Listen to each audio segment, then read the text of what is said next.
Assalamualaikum warahmatullahi wabarakatuh. Alhamdulillahirabbil alamin wa bihi nasta'inu ala umuri dunya waddin. Asyhadu alla ilaha illallah wa asyhadu anna Muhammadan abduhu wa rasuluh.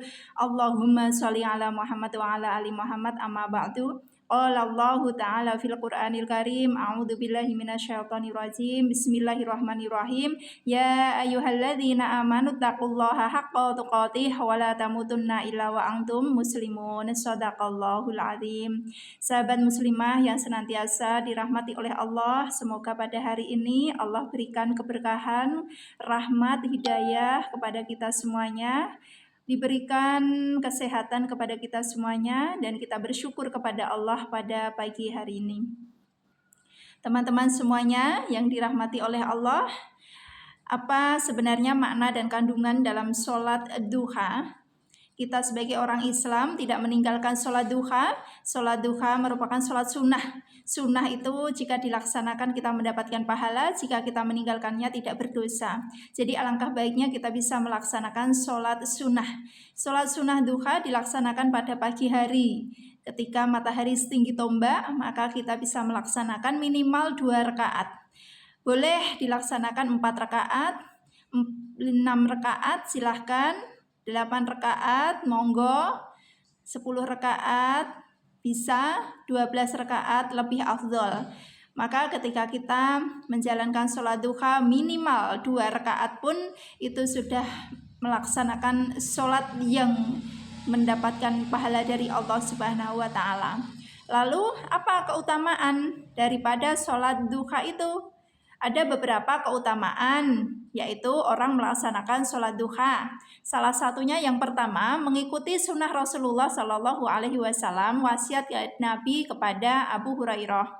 Maka kekasihku Rasulullah Shallallahu Alaihi Wasallam berwasiat kepadaku untuk melaksanakan 3 hal. Apa itu 3 hal tersebut? Yang pertama adalah puasa 3 hari setiap bulan. Yang kedua, 2 rakaat duha.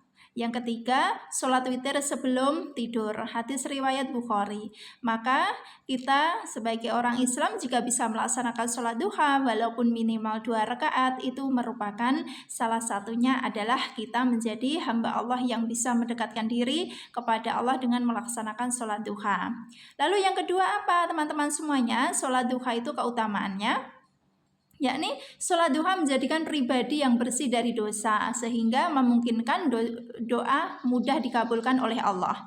Maka ketika kita berdoa di pagi hari, ketika sholat duha memohon kepada Allah, Rasulullah Shallallahu Alaihi Wasallam bersabda, barang siapa yang menjaga sholat duha, maka Allah akan mengampuni segala dosanya, walaupun sebanyak buih di lautan.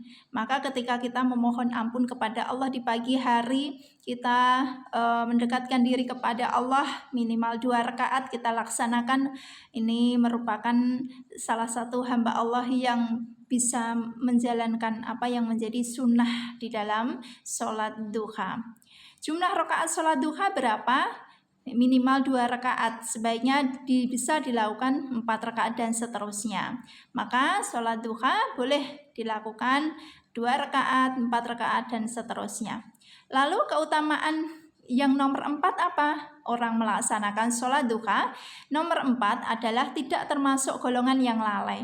Jadi Allah tekankan di sini bahwa hamba Allah yang mendekatkan kepada Allah itu termasuk orang yang melaksanakan sholat duha tidak dimasukkan oleh Allah, yaitu golongan orang yang lengah, yang lalai dalam mencari rahmat Allah. Maka ketika Rasulullah Shallallahu Alaihi Wasallam bersabda, orang yang mengerjakan sholat duha tidak termasuk orang yang lalai, maka akan dijaga oleh Allah. Yang kelima, dianggap sebagai sholat awabin.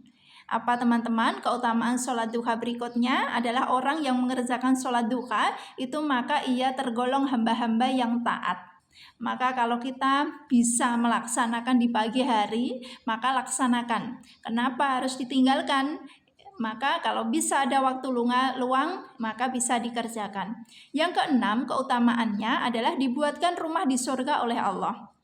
Mereka yang melaksanakan sholat duha maka akan dibangunkan rumah di surga oleh Allah. Maka seperti hadis Nabi Muhammad Shallallahu Alaihi Wasallam, barang siapa yang sholat duha sebanyak 4 rakaat atau 4 rakaat sebelumnya, maka ia akan dibangunkan sebuah rumah di surga. Maka kita kalau bisa melaksanakan sholat duha walaupun minimal 2 rakaat. Yang ketujuh, memperoleh pahala seperti orang yang pergi haji dan umroh. Maka itu salah satu keutamaan ketika kita melaksanakan sholat duha itu diganjar, salah satunya adalah seperti orang yang pergi haji dan umroh.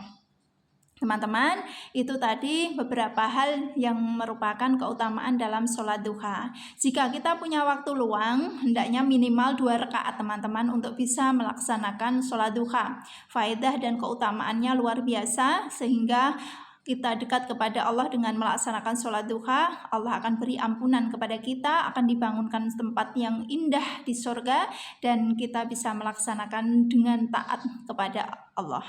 Demikianlah sholat duha untuk bisa kita laksanakan. Semoga kita menjadi pribadi yang baik, senantiasa mendapat petunjuk dari Allah.